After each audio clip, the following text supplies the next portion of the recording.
Hey, Delroy Bodley, the Realtor. We're here just discussing some chronicled things of Delroy Bodley's real estate life, just to give you a little more feeling of who I am, what I do, why I do it, when I do it, how I do it, and much more. All right, thank you. All right, so what got me hooked? What made me desire to go into real estate? All right, it's a little story. So essentially, before I did real estate, I was a music distribution CEO. I used to distribute music throughout New York and throughout the United States for the most part. I had my own company, and after a while, though, the music was going in the slow direction. It was dying out. Everyone was bootlegging, and it was killing my business. So I had to, basically I was trying to make a decision. So in between that time, I had a friend. Her name was Miss Henry, Susan Henry, and she had her own company. And she was like, you're business savvy, and I think that you would be good at real estate. So she told me, come to my office and see what you could do. At that time, I didn't have a license to be a real estate agent, but I went there, and I would, speak to friends that I know that have places, but, everyone knew me as the music distributor, so no one took me serious as a realtor. So I was with her for like 6 months, and after a period of time, she said, I don't think this is for you. You're not doing any business here. You're not flourishing.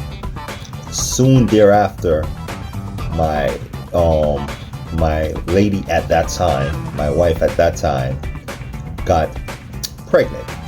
And then I had to make an executive decision what I'm going to do. So at that point, I went and I got my real estate license, and then I searched for a company, and I've been with the same company for 13, 14 years. So that's how I got kind of caught in real estate. As I said, a friend had her own company, and she felt I would be good at real estate, and I went to her company, but I wasn't fully there. And then when I had a baby coming, I had to make an executive decision, and I went full into real estate, and I never looked back.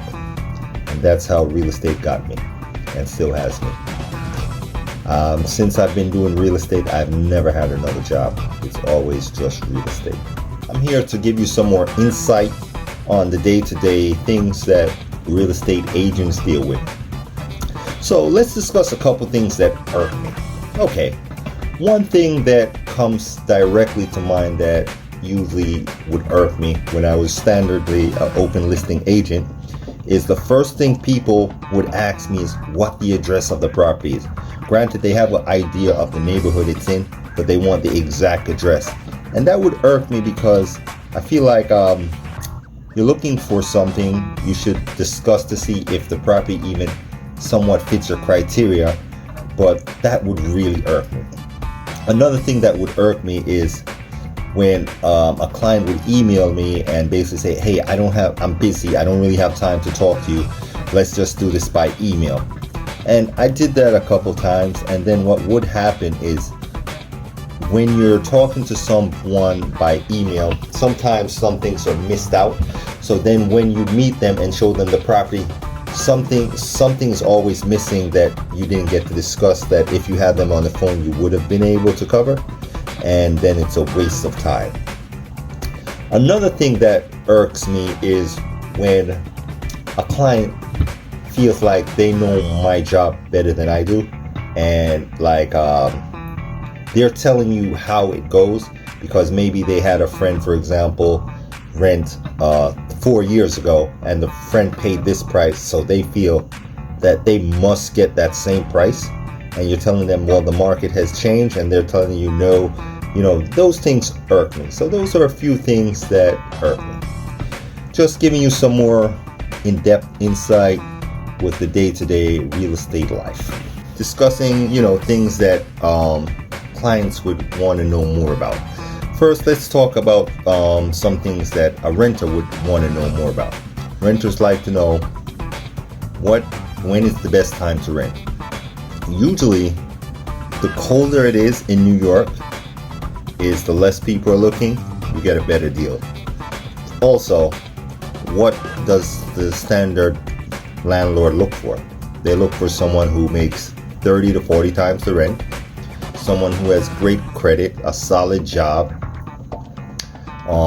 and the documents are basic. They want to see photo ID to know that you are who you say you are, bank statements, so just to show that you have some amount of money in the bank, proof of income, and sometimes the owner will credit check, and also sometimes the owner will ask for a landlord referral letter or your landlord's contact information just to make sure that you're really a good tenant. So now, what do buyers would like to know more about? Buyers would like to know more about, how do I purchase? The first step is to go get a pre-approval. Once you get a pre-approval, then we'll know how much you can actually afford to spend. So that's very important.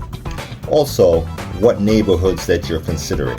But the pre-approval will determine everything, because when we know how much you can spend, it will basically dictate where you'll be able to purchase.